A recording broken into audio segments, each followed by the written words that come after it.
You know what's funny about building a startup? Nobody cares. Like actually nobody. Not your friends, not the internet, not even the algorithm that pretends to love everyone. You launch something you worked on for months, hit post, and then crickets. Maybe your mom likes it out of pity. And that's the moment you realize, welcome to the real startup world. And welcome back to Action's journey from zero to unicorn in 1,000 days. And this is week 35. This week, we felt like throwing the best party ever. Music's on, snacks are ready, lights are perfect, and then no one comes. We've got the app, it works, it looks good, it's generally solving something real, and yet people just scroll right past it.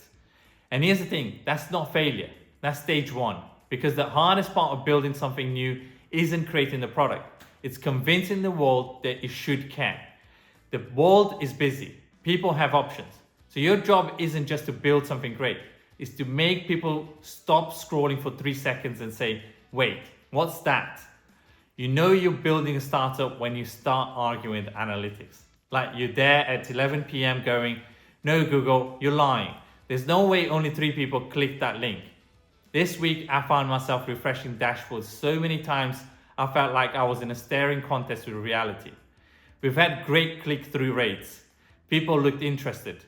But when it comes to actually downloading the app, silence. That's when I realized something powerful. People don't do things just because they see them. They do things when it means something to them. And meaning takes time.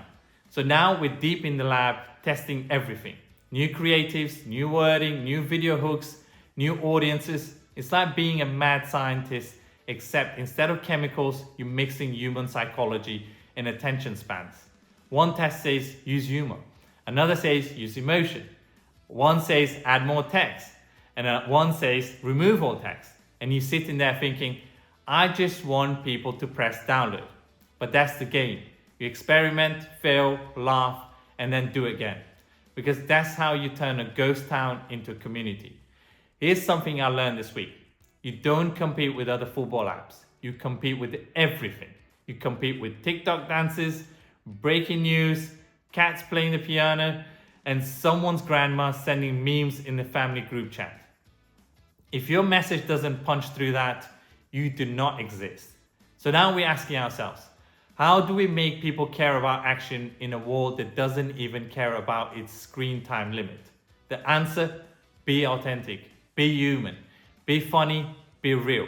People can smell fake from miles away, but they'll always respond to something that feels alive. This week's team meeting honestly felt like group therapy. One person was like, maybe people just don't understand what we do. Another said, maybe we're not showing enough value. And then I said, maybe we just need to bribe them with some free pizza. We laughed, but the truth is, it's that mix of delusion and determination that keeps startups alive.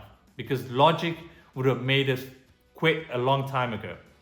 Here's the hard truth. You can have the best idea, the cleanest app, the smartest team. But if you don't earn attention, you don't exist. And earning attention isn't about shouting louder.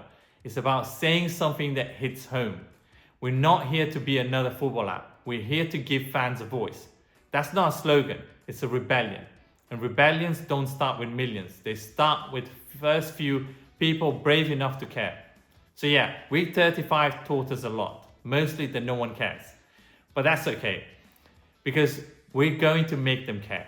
That's the mission, that's the grind, that's the story every successful startup ever had before they suddenly blew up overnight.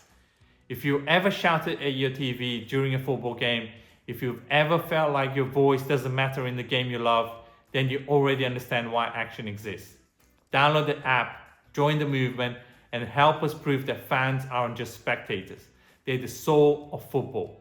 Because one day soon, people will look back and say, remember when nobody cared? Yeah, that's when the magic started.